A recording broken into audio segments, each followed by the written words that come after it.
Man, I love the artificial intelligence because it tells me how to think.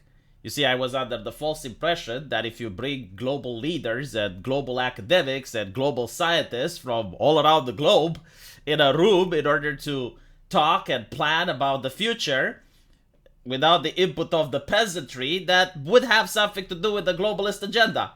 But I was in the wrong. Apparently, it's got nothing to do with it. And not only that, we have the press copying each other homework.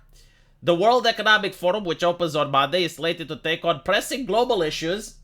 Take into account it's not globalist, but online it has become a target of bizarre claims from a growing chorus who believes that it involves a group of elites manipulating the world for their own benefit. So we have world leaders, world academics, world politicians, world activists and business persons, but it does not involve a group of elites manipulating events. They just gather around and talk about nothing. So this is the Associated Press. Now we have Time Magazine. It become a target of bizarre claims. All right, so look at this. Bizarre claims. Right, Time Magazine, bizarre claims. We got Fortune Magazine. The annual event at the Swiss ski resort town of Davos become a target of bizarre claims. And it goes on and on and on. In fact, if you actually read the articles, you would see entire paragraphs being taken from one place into another without many major changes. If I was a teacher, I would give all these journalists an F. How did they manage to pass journalist school? Do they give journalist diplomas like candy nowadays? Are they incapable of even writing a basic paper without cheating from one another? But, yeah, the bizarre claims. You know what's bizarre? Having Brian Stelter currently hosting a panel about the clear and present danger of disinformation. Or maybe it's not such bizarre, you know, I mean, they brought an expert. Like, when I want to learn about disinformation, if I really want to gaslight someone, I would get Brian Stelter. Who better than this gentleman? Like, who better can disinform than Brian Stelter? So if you want a panel on the danger of disinformation, you get the person that's more expert at disinformation.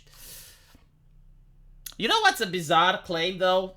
That when you bring politicians from around the globe, and scientists from around the globe, and reporters from around the globe, and activists from around the globe, to talk cultural issues from around the globe, to plan the economy for the globe, right? When you do all of these, and it's not a globalist organization, that to me sounds like a bizarre claim. I'm not saying that it's false, heaven forbid. No, I'm not saying that it's false, but what I am saying is that I'm uneducated. I need someone to explain this shit to me. Because it doesn't make any sense, right? And apparently these people, they're not there to talk about globalism, right? They're not there to push for change. No, they just gather and they smile at each other, right? Is that what it is? But if you want my thoughts about the World Economic Forum, right? A lot of people are concerned about it because it's in the spotlight. But these types of meetings where you have the world elites just joining together and having various conversations and planning the future have happened throughout human history quite often. In fact, I think at every point in human history, it has happened. The only difference is that now we have social media and you can actually listen to what they talk. And if you look at the World Economic Forum, almost everything that they put out, without exception, every single video that they put out, massive downvotes, massive negative reaction from the public. I mean, the most famous one is "You will own nothing and be happy." A video that they were so ashamed of, they had to pull it down. And that's not the first time they had to do it. I mean, quite often they were ashamed of the things that they did and they had to constantly pull it down. There's even websites that catalog the number of things the World Economic Forum had to pull down from their website. And I think like the main reason that people are upset is the hypocrisy of it all, right? Because you have people talking about, oh, we need to protect the climate. How? By fucking the peasant, right? Like, making life worse for the little guy. Let's take away his car. Let's increase his taxes. And meanwhile, you see the people at Davos using private jets.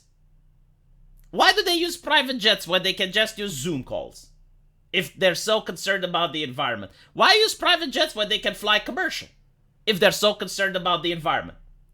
Right? So it's the blatant hypocrisy. They constantly go on and on about how, oh, the current way people eat is not sustainable. So what we need to do is to start looking at alternatives ways of meat. Let's push the Beyond Meat, Impossible Burger, Impossible Whopper, whatever they call it. Let's look at alternatives way. The bugs are actually really good. I mean, there's people around the world that eat bugs. Why can't we eat bugs? Let's open the cricket farms. And then when you look at the menu at Davos, oh, they have juicy steaks. They have Michelin star chefs that are cooking for them, right? So this is the hypocrisy that annoys the peasantry. In fact, I told you on my YouTube channel about the Romanian story, a very short one, about the time that the Romanian elites were talking about uniting the country. And they were inspired by the French Revolution, and they were pushing for equalite, fraternité, right? And one of the peasants, and one of the elderly peasants, doesn't seem to thrill about it. So a noble tries to explain to this peasant why the unification of Romania is actually a good thing for him.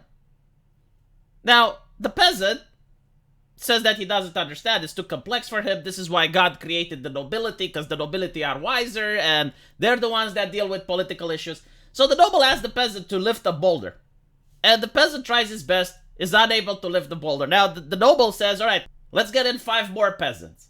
And together they manage to lift the boulder. So the noble now looks with a smug smile towards the elderly gentleman and says, see, that's what we're talking about. Like when there's more people, there's more strength, and now you could do the impossible. And the peasant says, no, I still don't understand. Because it was just the peasants that lifted the boulder. It wasn't any noble that came and helped us, right? So basically it's the same thing with the World Economic Forum. Oh yeah, like the environment, the huge issue. We need to make sacrifices. We need to eat less. You need to restrict your living space. We need to raise the taxes. We need to eat the bugs. But when you're looking at them, they're not willing to make even one of these sacrifices. I'm looking at Davos. Not a single person is eating crickets. Not a single person is saying that, all right, well, maybe we should focus on the rich so that we ban private jets. Like, you would think that this would be the bare minimum, right? Why do you need a private jet?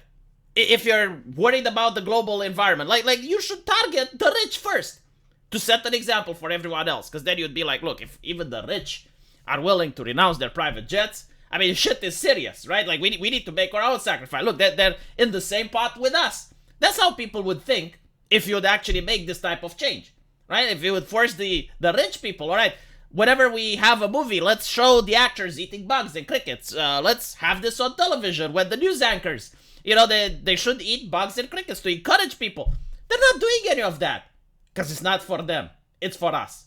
So this is why people are so upset about the World Economic Forum. And by the way, you know, speaking of conspiracies, I don't think there is a website on the freaking internet that pushes more conspiracies than the World Economic Forum. Like, literally, all the conspiracies that are coming from the WEF is from the WEF website itself. So maybe they have a problem with communicating to the public what they want to do, or maybe they're literally conspiring. Who knows? But hopefully, they're going to be flagged for disinformation. Brian Stelter, you should be on the case. It's dangerous to spread disinformation, right? I'll see you guys in the comment section. Take care.